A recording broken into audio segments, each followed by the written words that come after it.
Good morning. Today's another one of our first fives. So today we're looking at Luke chapter 2. And like many of us, we all wonder about Jesus' life, his early life. And so in Luke, in his particular gospel, he only shares very little about the life of Jesus, especially when he's young. So we know in Luke chapter 2, we know the story of his birth, which is a story that we've probably heard many times or you've likely heard before.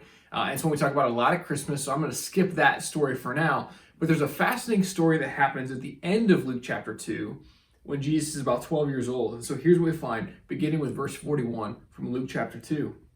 Every year his parents went to Jerusalem for the feast of the Passover. When he was 12 years old, they went up to the feast according to the custom. After the feast was over, while his parents were returning home, the boy Jesus stayed behind in Jerusalem. But they were unaware of it. Thinking he was in their company, they traveled on for a day.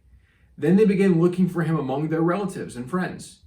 When they did not find him, they went back to Jerusalem to look for him. After 3 days, they found him in the temple courts, sitting among the teachers, listening to them and asking them questions. Everyone who heard him was amazed at his understanding and his answers. When his parents saw him, they were astonished. His mother said to him, "Son, why have you treated us like this?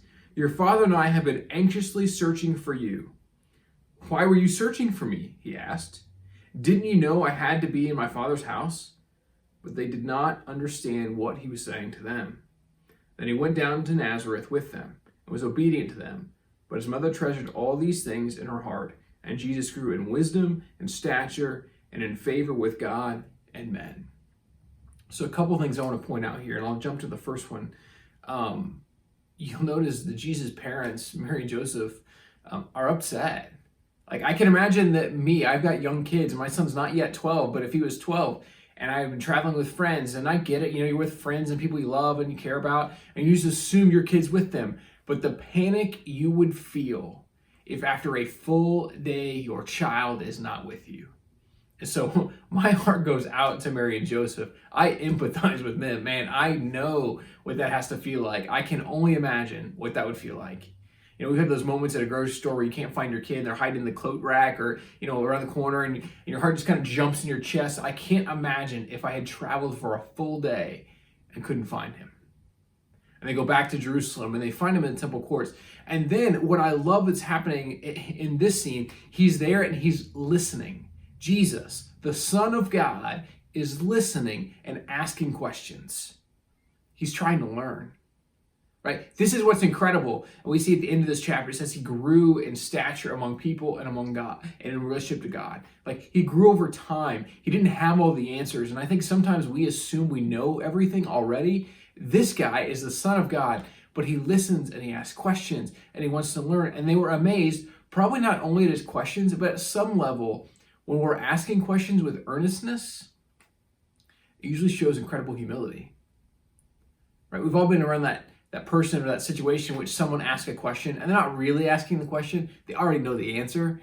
And it's not a genuine question. It's more like, I'm asking this question because I don't think you know the answer, so then I can tell you what the answer is. That's not what we see Jesus doing in this text. He's asking with earnestness because he really wants to know the answer. And then he says something that's hard for us, kind of back to the family life, right?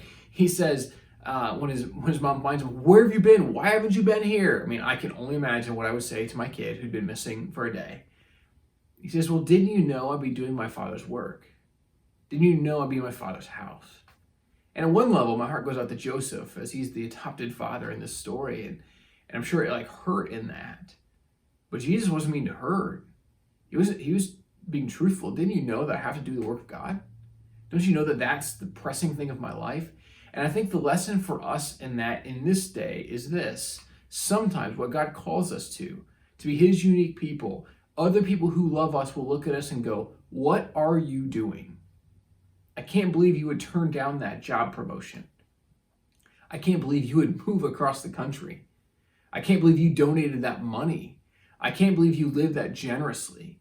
I can't believe you would go spend time with people in rescue missions. I can't believe you would visit people in the prison. I can't believe you would do this. Like, don't you know that they can make you sick?"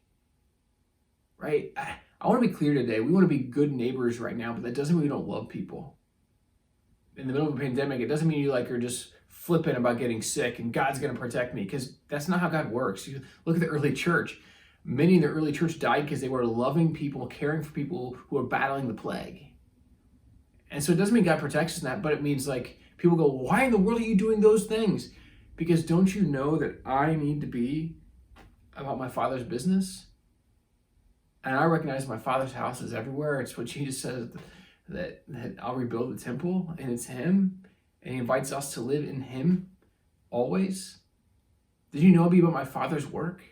Didn't you know that that's how I'm going to live? And so people around us may see things that we do that are crazy. And I'm not saying we need to be on the street corners yelling at people, telling them they got to believe something, because I don't think that's helpful. And I don't think Jesus ever modeled that. And I think Jesus is our model. But I do think there are times when we make decisions in life for the sake of others, for the sake of our family, and not like so we can control our family and that kind of thing. I don't mean that. I mean for the sake of our kids to see God at work. And we go, no, we're gonna model service to others. We're gonna model sacrificial living. We're gonna model generosity and graciousness, and we're gonna model humility, and we're gonna model these things that really characterize the life of Jesus. And so even if our parents or our friends or our coworkers go, what are you doing? We're gonna say, we're just living like Jesus. And we come to the place where we begin to live that way when we go back to what happened in a couple verses before that, when we begin to ask questions and listen, we allow God to speak into our life.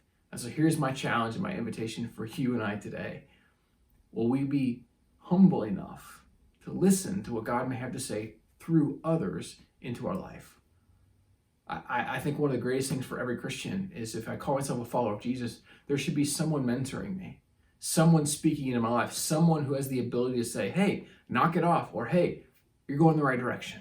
And if we don't have that, we need to find that. And then if we have that, there should be some people who want that from us as well, because we've modeled that way of living. And so the question we're often asked is, who am I discipling and who's discipling me? And if you're not doing those two things, I'm going to challenge you today to lean in. To follow Jesus requires us to live in that way. And we see even Jesus himself is being discipled by the teachers in the temple. And so may you and I always be accused of doing our Father's work, even when people are going, what are you doing? You're driving me crazy. You're doing crazy things. And then at the end of the day, what we'll find is that people might even begin to treasure what they see in our lives, because of what God is doing in our lives. And they might begin to take notice, and they might begin to engage, and they might begin to live differently. And so at the end of this, it says Mary treasured all this in her heart. In other words, she began to see what work God was doing in Jesus, in his heart and in his life. And it began to make more and more sense. And she began to realize he was just doing the right thing, even if it didn't make sense in the moment. And so maybe you and I will choose to be doing our Father's business and spending time in our Father's house. And that really is everywhere, by the way. It's not just the walls of it, whatever church you're a part of. And so may you know that God is with us. May you and I live as people who are doing our Father's work. May you find his grace sufficient for this day. And we'll catch you next time.